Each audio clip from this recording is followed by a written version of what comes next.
1+1 musical comic Tim Minchin has taken London by storm. Now he performs on home ground. And novelist Alex Miller's incredible journey.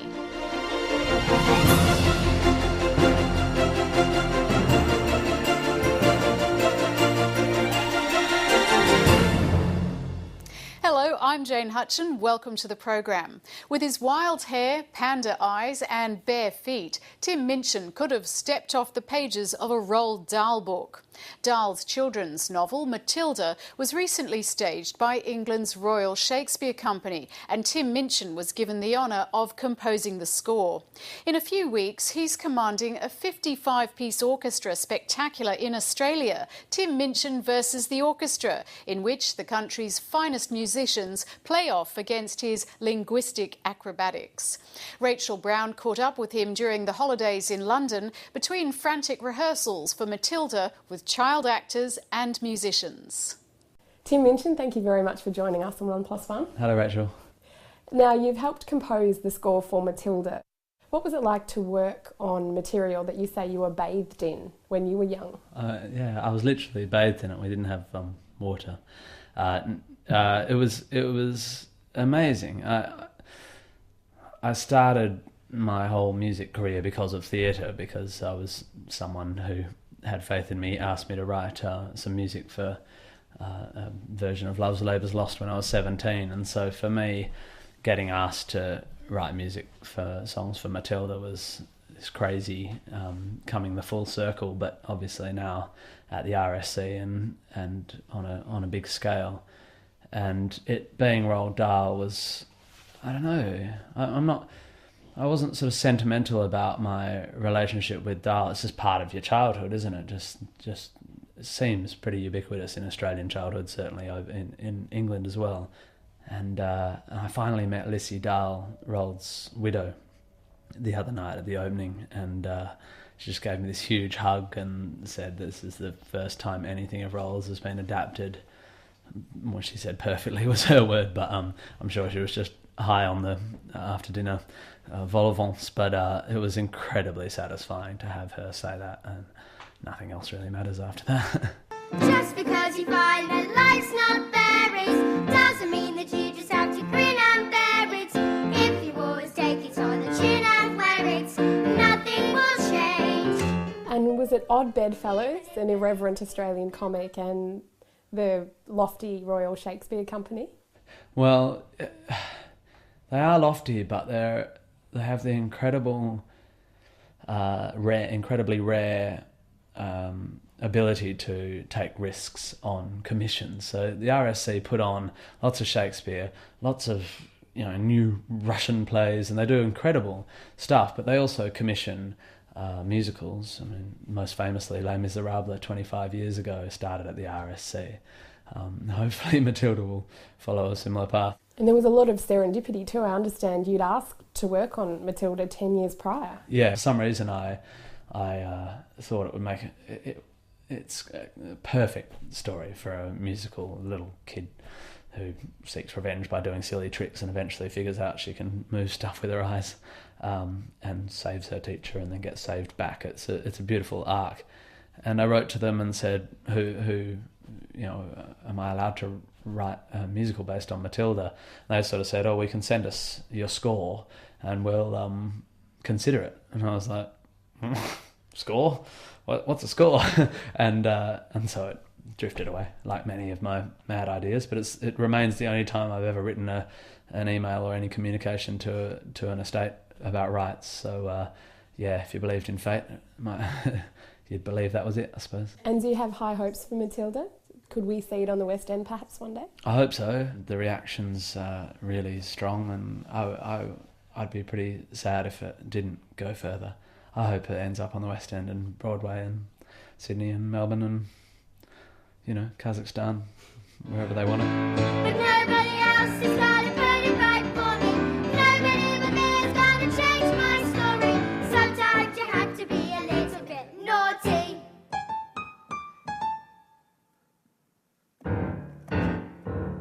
And there's a little bit of Roald Dahl in you, the crazy red hair, eyeliner, no shoes. Hair's not red, racist.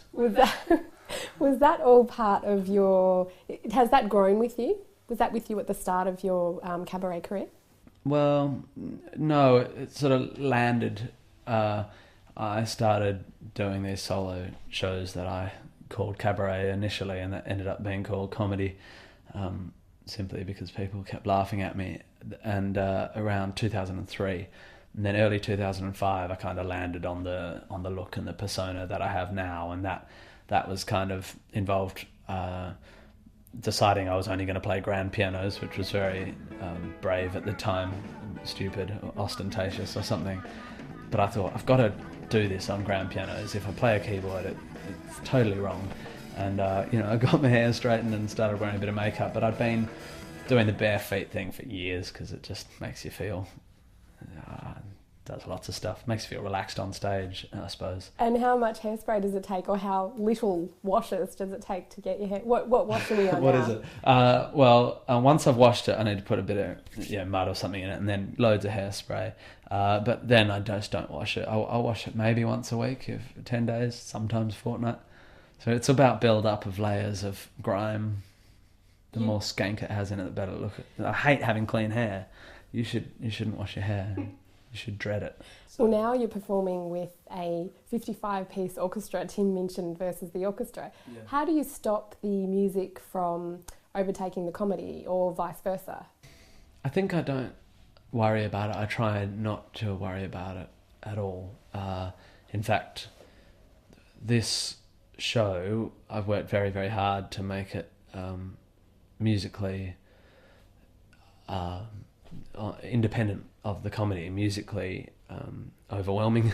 I've really tried to make a show that will fill these stupid rooms we're playing, and the orchestra having a ball, and it's not earth-shattering in imagination, but it's certainly stylistically really broad, and it's funny and people are laughing, but there are 58 musicians on stage, and we're seeing how sort of macro you can take these jokes. Pain I can do, I can have a dark side too, I can have a dark side too.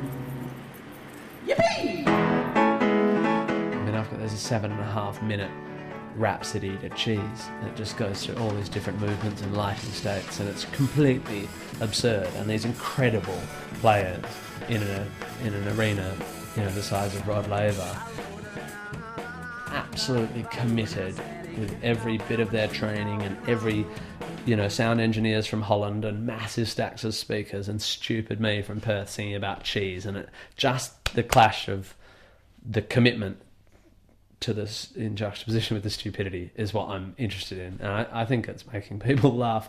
If not laugh, they're going, really? Why?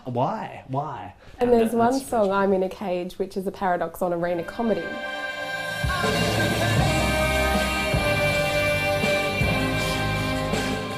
Where do you get your ideas from?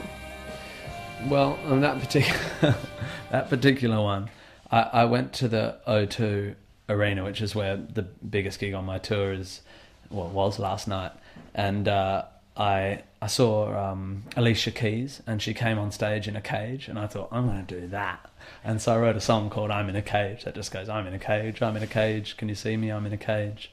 I've just come to the stage where I won't go on stage until some punk has paid for a cage. And then suddenly I break into this song about how crap comedy is in arenas. My ego's the only thing you can see clearly from the back, but I'm quite famous now. There's all these comedians doing stand-up in these huge rooms, and it's really just about ego and money, a little bit. And so I just wanted to go, yep, it's about ego and money. But of course, when you get 57 musos on stage, there's no money left.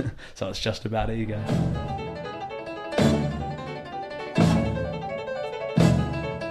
You've been described as the Richard Dawkins of comedy. You're an atheist and a rationalist, and I know one of your songs, the Pope song, on clerical child sex abuse, and used the F word more than 80 times, I counted. Yeah. Is comedy the right or a right forum to address tough, controversial subjects like this? I'm sure it is. I think comedy is the right genre to...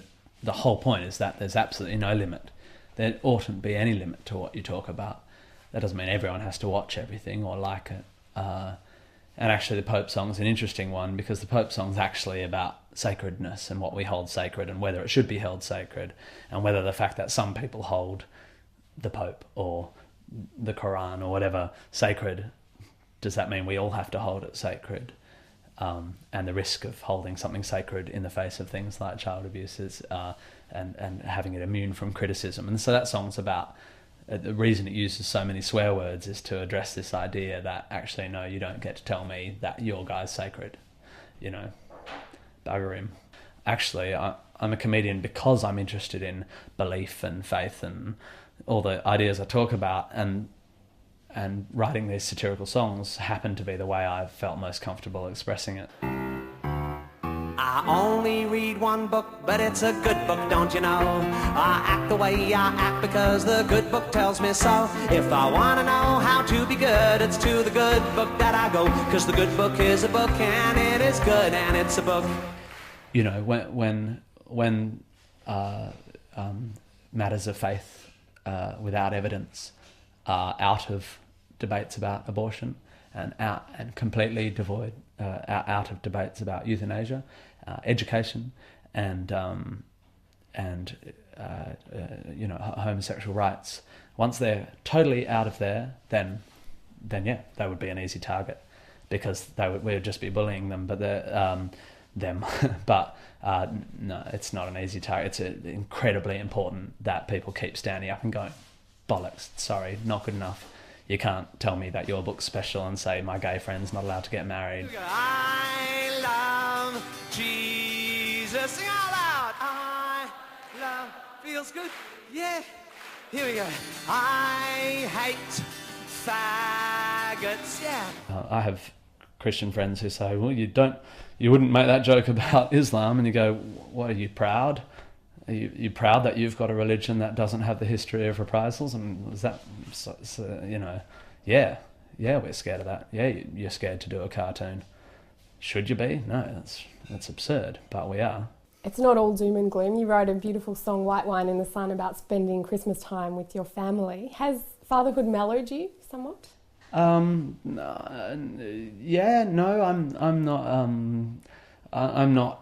You know, when I'm being interviewed and talking about the issues that I am interested in, I can be passionate and serious, and on stage I can be, you know, ranty and didactic. But I'm not. I've always been reasonably mellow. I work pretty hard, but I'm not a party guy.